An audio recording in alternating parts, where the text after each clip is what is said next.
BMS academy में आपका स्वागत है। आपके कंप्यूटर में बहुत से प्रकार की फाइलें रहती हैं, अर्थात फाइल के काफ़ी सारे टाइप्स होते हैं। विंडोज़ में आप काफ़ी तरह की फाइलें बना सकते हैं, परंतु उन फाइलों को पहचाना कैसे जाए। विंडोज़ इसके लिए एक आसान तरीका देता है फाइल के आइकॉन के रूप में। यदि आप यहाँ देखें तो मेरे पास काफ़ी तरह की फाइलें अवेलेबल हैं। मैं नीचे से लेफ़्ट साइड से शुरुआत करता हूँ। ये पहली फाइल जो है ये एक्सेल की फाइल है।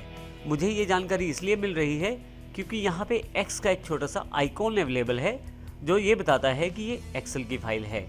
इसी तरह से अगली जो फाइल है वो वर्ड की फाइल है, क्योंकि यहाँ पे W आइकॉन छोटा सा अवेलेबल है माइक्रोसॉफ्ट वर्ड का। ये दोनों फाइलें अलग अलग हैं। पहली फाइल एक्सेल ऐप की या एक्सेल सॉफ्टवेयर की है और दूसरी फाइल जो है वर्ड ऐप की या वर्ड सॉफ्टवेयर की है। इसी तरह से तीसरी जो फाइल है उसके यहाँ कोने पे देखें तो P जैसा छोटा सा निशान है जो ये जानकारी देता है कि ये पावर पॉइंट की फाइल है। इसके अलावा जब आप माउस रखते हैं किसी फाइल पे तो उसकी अधिक जानकारी आप छोटी सी टूल टिप में देख सकते हैं। जैसे यहाँ टाइप दी गई है Microsoft power point presentation, author का नाम दिया गया है, टाइटल दिया गया है, साइज दिया गया है और डेट भी दिया गया है। इसी तरह से अगली जो फाइल मेरे पास ऑडियो फाइल है। अब यहाँ देखें नीचे एक मीडिया प्लेयर का निशान है जो ये जानकारी देता है कि ये एक मीडिया फाइल है। मीडिया फाइल के भी काफ़ी सारे रूप हो सकते हैं, जैसे ये एक ऑडियो फाइल है क्योंकि इसमें किसी भी तरह का वीडियो का प्रीव्यू नहीं है। इसी तरह से नेक्स्ट फाइल इमेज फाइल है। उससे अगली वाली फाइल वीडियो फाइल है। आप ध्यान दें तो इसमें एक छोटा सा प्रीव्यू अवेलेबल है। इसी तरह से आपके पास ऊपर वाली रो में सबसे पहली फाइल C++ की फाइल है, उससे अगली पेंट की। नेक्स्ट फाइल है हमारे पास ISO फाइल। पावर ISO के नाम से एक सॉफ्टवेयर अवेलेबल है इंटरनेट पे। यदि आप चाहें तो उसका डेमो वर्जन डाउनलोड करके प्रयोग कर सकते हैं। पावर ISO का प्रयोग फाइल्स को कंप्रेस और इमेज बनाने के लिए किया जाता है। ये मेरी फाइल ISO टाइप की फाइल है, तो पावर ISO के द्वारा बनाई गई है। पावर ISO का सॉफ्टवेयर आप ऑनलाइन परचेज कर सकते हैं या उसको ट्रायल लेने के लिए नेट से डाउनलोड भी कर सकते हैं। मेरे पास यहाँ ये जो CD जैसा निशान है ये पावर ISO की फाइल का निशान है। इसी तरह से यदि आप इंटरनेट पे काम करते हैं और कोई फाइल सेव करते हैं ऑनलाइन तो वो कुछ इस तरह से वेब पेज के रूप में आपके पास सेव हो जाएगी।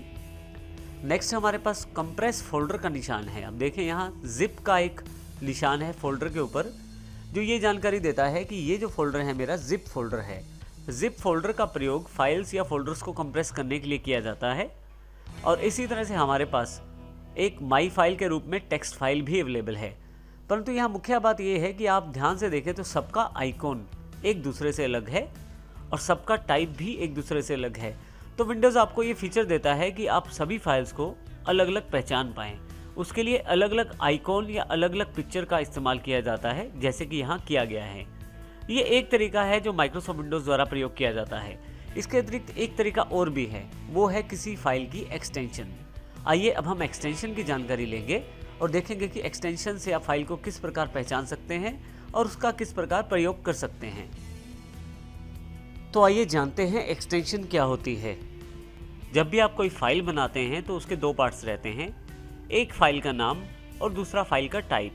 किसी भी बनी हुई फाइल पे यदि आप माउस लेके जाएं तो यहाँ पे एक छोटा सा टूल टिप आ जाता है। जैसे ये एग्जांपल के तौर पे टूल टिप है जिसमें जानकारी दी गई है टाइप टेक्स्ट डॉक्यूमेंट है।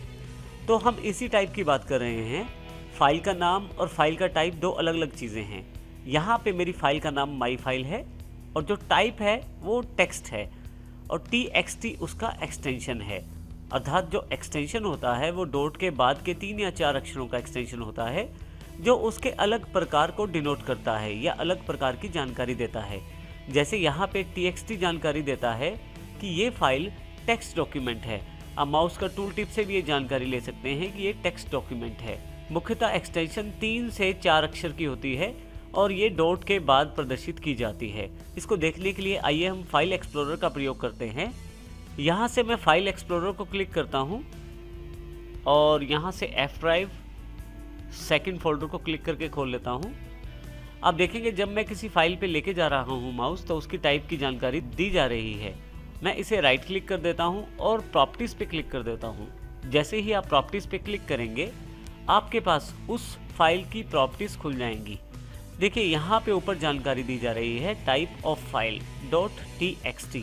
ये एक्सटेंशन के 3 अक्षर हैं .txt जो ये जानकारी देते हैं कि ये जो फाइल है ये आपका टेक्स्ट का डॉक्यूमेंट है।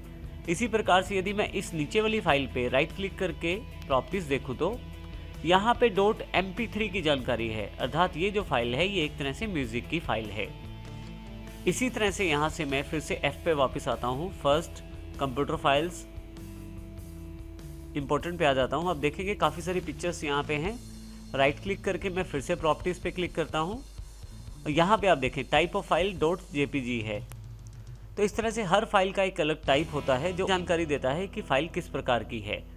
इस प्रकार हमने देखा कि फाइल की काफ़ी सारी टाइप्स रहती हैं और उनका अलग अलग प्रकार भी रहता है। आइए अब हम कंप्यूटर में प्रयोग की जाने वाली कुछ मुख्य टाइप्स की जानकारी लें। हमारे पास काफ़ी सारी एक्सटेंशन अवेलेबल रहती हैं कंप्यूटर में, जैसे कि कुछ डॉक्यूमेंट रिलेटेड एक्सटेंशन यहाँ पे हैं। CSV जो एक्सेल फाइल या एक कॉमा सेपरेटेड वैल्यूज़ की जानकारी देता है। डॉक या डॉक्स ये माइक्रोसॉफ्ट वर्ड की एक्सटेंशन है। PDF एडोब रीडर की। टेक्स्ट जैसे हमने अभी थोड़ी देर पहले जानकारी ली टेक्स्ट फाइल की। XLS एक्सेल फाइल का। PPT का अर्थ है पावर पॉइंट फाइल। MDB का अर्थ है माइक्रोसॉफ्ट का डेटाबेस फाइल। इसी तरह से हमारे पास कुछ इमेज फाइल एक्सटेंशंस रहती हैं, जैसे BMP जो पेंट ब्रश का एक्सटेंशन रहता है। GIF ग्राफिक्स इंटरचेंज फॉर्मेट जो कि मुख्य तौर पे वेब पेजेस में फोटो एनिमेशंस के रूप में प्रयोग किया जाता है। JPEG या JPG ये फाइलें एक तरह से इमेज फाइल्स रहती हैं। PNG portable network graphic files ये भी इमेज फाइल का प्रकार है। इसी तरह से लैंग्वेज और वेब पेज टाइप्स की भी काफ़ी सारी फाइल्स रहती हैं, जैसे .c जो C की सोर्स फाइल को डिनोट करता है। CMD जो डोस कमांड प्रॉम्प्ट की फाइल को डिनोट करता है। CPP C++ की फाइल को। CSS कास्केडिंग स्टाइल शीट जो कि आपकी पोजीशनिंग सेट करने के लिए प्रयोग होती है वेब पेजेस में, जो कि आपकी CSS फाइल होती है जो मुख्य तौर पे स्टाइल्स के लिए प्रयोग होती है CSS में।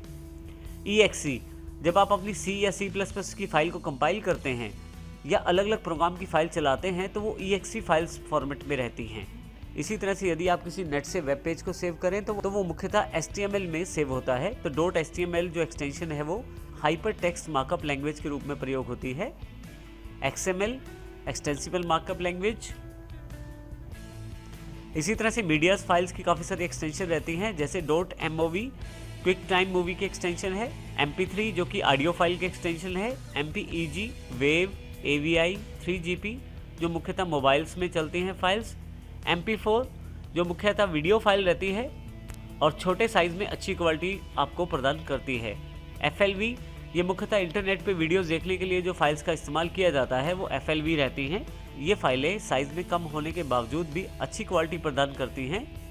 आप अपनी फाइल्स को कंप्रेस भी करके रख सकते हैं, जैसे कि हमने थोड़ी देर पहले पावर SO का एक CD जैसा आइकॉन देखा था। इसी तरह से विंडो एक डिफ़ॉल्ट फैसिलिटी देता है जिप फॉर्मेट के रूप में। ISO फाइल्स बना सकते हैं आप। RAR आपके पास फाइल एक कंप्रेशन रहता है। जब आप नेट से काफ़ी सारी फाइल्स को डाउनलोड करते हैं तो कई बार उन फाइल्स को बंडल्स के रूप में रखा जाता है इंटरनेट पे, वो आप जिप में ISO या RAR में डाउनलोड करते हैं। जब आप अपने कंप्यूटर में उसे डाउनलोड कर लेते हैं तो जिस टाइप की फ़ाइल रहती है उस टाइप का सॉफ्टवेयर आपके कंप्यूटर में होना आवश्यक है उस तरह की फ़ाइल को खोलने के लिए। तो ये हमारे पास मुख्य फाइल्स एक्सटेंशंस हैं। आइए अब हम देखते हैं कि फाइल एक्सप्लोरर में इन फाइल एक्सटेंशंस से हम किस प्रकार सर्चिंग को आसान बना सकते हैं। आइए अब हम ये देखते हैं कि यदि हमें फाइल एक्सटेंशंस की जानकारी हो तो हम आसानी से अपनी फाइल्स को ढूंढ सकते हैं अपने कंप्यूटर में। मैं फाइल एक्सप्लोरर पे क्लिक कर लेता हूँ, यहाँ से F ड्राइव सेलेक्ट कर लेता हूँ। यहाँ देखिए F ड्राइव में मेरे पास काफ़ी सारे फोल्डर्स पहले से अवेलेबल हैं। मैं इनमें से जानना चाहता हूँ कि मेरे पास कितनी टेक्स्ट फाइल्स हैं यहाँ पे। इसके लिए मुझे यहाँ सर्च बॉक्स पे क्लिक करना है।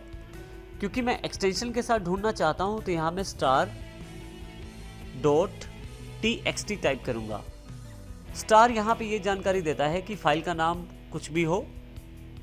डॉट के बाद के 3 अक्षर ये जानकारी देते हैं कि फाइल का टाइप क्या है, जैसे कि यहाँ पे फाइल का टाइप txt है। तो इसका अर्थ ये हो कि फाइल किसी भी नाम की हो परंतु एक्सटेंशन उसकी या टाइप उसकी टेक्स्ट होनी चाहिए। तो आप देखेंगे सर्च रिजल्ट्स नीचे अवेलेबल हो गए हैं। वो सभी फाइल्स अवेलेबल हैं जो सभी की सभी टेक्स्ट एक्सटेंशन के साथ या टेक्स्ट टाइप की हैं, अर्थात ये सभी नोटपैड टाइप की फाइल्स हैं। मैं किसी भी फाइल को डबल क्लिक करके खोल सकता हूँ। किसी भी फाइल पे यदि आप राइट क्लिक करके देखना चाहें, प्रॉपर्टीज में जाएं, तो आप देखेंगे यहाँ पे type.txt बताया गया है। तो कितनी आसानी से मैंने बिना किसी फोल्डर के अंदर जाए ही सभी टेक्स्ट फाइल्स को यहाँ ढूंढ लिया है। इसी के साथ ना केवल मैं इनको सर्च कर सकता हूँ बल्कि सिलेक्ट करके कॉपी पेस्ट करके भी रख सकता हूँ।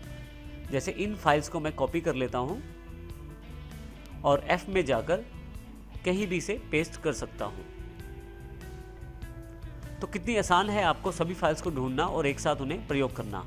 इसी तरह से मैं जितनी भी मेरे पास म्यूजिक की MP3 फाइल्स हैं उनको ढूंढना चाहता हूँ। फिर से स्टार अर्थात फाइल का नाम कुछ भी हो .mp3 जैसे ही टाइप करता हूँ MP3 तो ये मेरे पास जितने भी मेरे पास सॉन्ग्स पड़े हैं, जो डाउनलोडेड सॉन्ग्स हैं, वो सभी यहाँ पे अवेलेबल हो गए हैं। यहाँ पे यदि आप राइट क्लिक करके फिर से प्रॉपर्टीज देखें फाइल की, तो आप देखेंगे कि इसका टाइप .mp3 है। तो इसका अर्थ ये हुआ कि मैं किसी पर्टिकुलर टाइप की फाइल्स को आसानी से ढूंढ सकता यदि मुझे उस फाइल का एक्सटेंशन पता है। एक और एग्जांपल लेते हैं। जैसे मैं ढूंढना चाहता हूँ मेरे कंप्यूटर की F ड्राइव में जितनी भी JPG फाइल्स हैं वो पता लग जाए मुझे, तो इसके लिए मैं star.jpg एंटर कर देता हूँ। आप देखेंगे कि सभी JPG फाइल्स मेरे सामने अवेलेबल हो गई हैं। यहाँ से मैं किसी फाइल को खोल भी सकता हूँ, यहाँ से इसे क्लोज कर देता हूँ, कट कॉपी पेस्ट भी कर सकता हूँ जैसे मैंने पहले किया। परंतु इसके अतिरिक्त एक ऑप्शन और भी है। यदि आप राइट क्लिक करें किसी फाइल पे, तो आप यहाँ पे नीचे की तरफ आपके पास ओपन फाइल लोकेशन का एक ऑप्शन अवेलेबल है। यदि मैं इसे क्लिक करूँ तो देखिए ये मुझे उस पर्टिकुलर फोल्डर पे ले गया है जहाँ ये फाइल अवेलेबल है। इसका अर्थ ये हुआ कि आप आसानी से उस फोल्डर को भी ढूंढ सकते हैं जिस फोल्डर में ये फाइल पड़ी हुई है। तो इससे यदि आप कोई फाइल रख के भूल जाते हैं अपने सिस्टम पे, परंतु आपको यदि उसका टाइप पता है या नाम पता है, तो आप उसको आसानी से ढूंढ सकते हैं। तो इस प्रकार मैं फाइल एक्सटेंशन का प्रयोग करते हुए अपनी सर्चेस को आसान बना सकता हूँ। तो इस तरह से फाइल एक्सटेंशंस का प्रयोग करते हुए आसानी से मैं अपनी फाइल्स को ढूंढ सकता हूँ माइक्रोसॉफ्ट विंडोज़ की सर्चेस के द्वारा।